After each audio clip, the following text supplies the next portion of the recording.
ఈ formula car race కేసుపై political పార్టీల మధ్య ట్రయాంగిల్ ఫైట్ నడుస్తోంది. విచారణకు గవర్నర్ అనుమతి బడేబాయ్ చోటేపాయ్ బంధానికి నిదర్శనమని బీఆర్ఎస్ ఆరోపిస్తోంది. రేవంత్ రెడ్డి కేసీఆర్ మధ్య లోపాయికారి ఒప్పందం జరిగిందని, కేటీఆర్ ను జైలుకు పంపకుండా కేంద్రం మీద నెపం నెడుతున్నారంటూ బీజేపీ నేతలు కాంగ్రెస్ ను కార్నర్ చేస్తున్నారు. హస్తం పార్టీ నేతలు మాత్రం బీజేపీ బీఆర్ఎస్ మధ్య రహస్య బంధాలు ఉన్నాయంటూ కౌంటర్లిస్తున్నారు.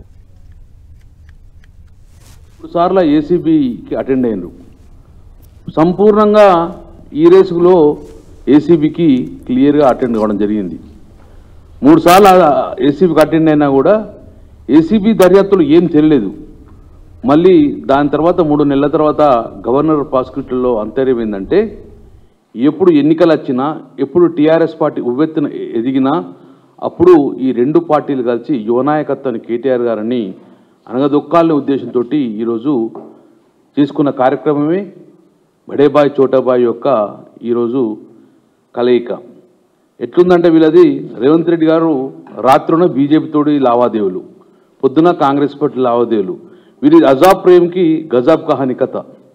యువ నాయకత్వాన్ని ప్రాంతీయ పార్టీలను భూస్థాపితం చేసే భాగం ఎప్పుడు మన బీహార్లో కానీ యూపీలో కానీ ఎలా అయితే భూస్థాపితం చేసిరో అదే దిశగా ప్రాంతీయ పార్టీని ఈ 2 పార్టీలు, కాంగ్రెస్ పార్టీ అయితే నువ్వని ఉండాలి నేను ఉండాలి కానీ ఇంకొకరు ఉండద్దు అనే ఉద్దేశంతో ఈరోజు చేసే కుట్రలో భాగంగానే కేటీఆర్ మీద ప్రాసిక్యూషన్. ఇప్పుడు ప్రభుత్వం ఎన్నో విమర్శించింది కదా, ఇప్పుడు చెప్పాలి, రాష్ట్ర ముఖ్యమంత్రి సమాధానం చెప్పాలి, ఏం చేస్తారన్నది. ఇన్ని రోజులు గవర్నర్ ఆమోదం పర్మిషన్ ఇవ్వద్దనే కాంగ్రెస్ పార్టీ కోరుకున్నది.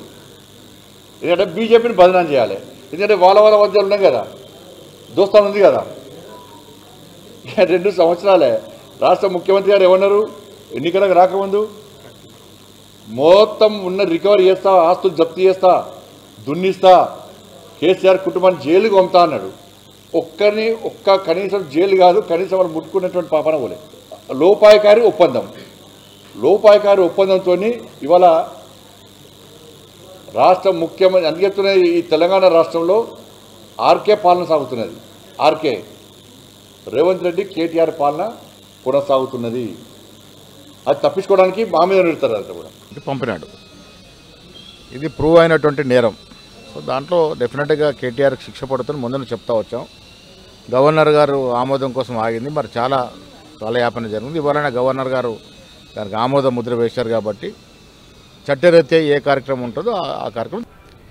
కేసీఆర్ గారికి కిషన్ రెడ్డి గారికి ఉన్న మైత్రి ఈ రాష్ట్ర ప్రజలందరికీ తెలుసు.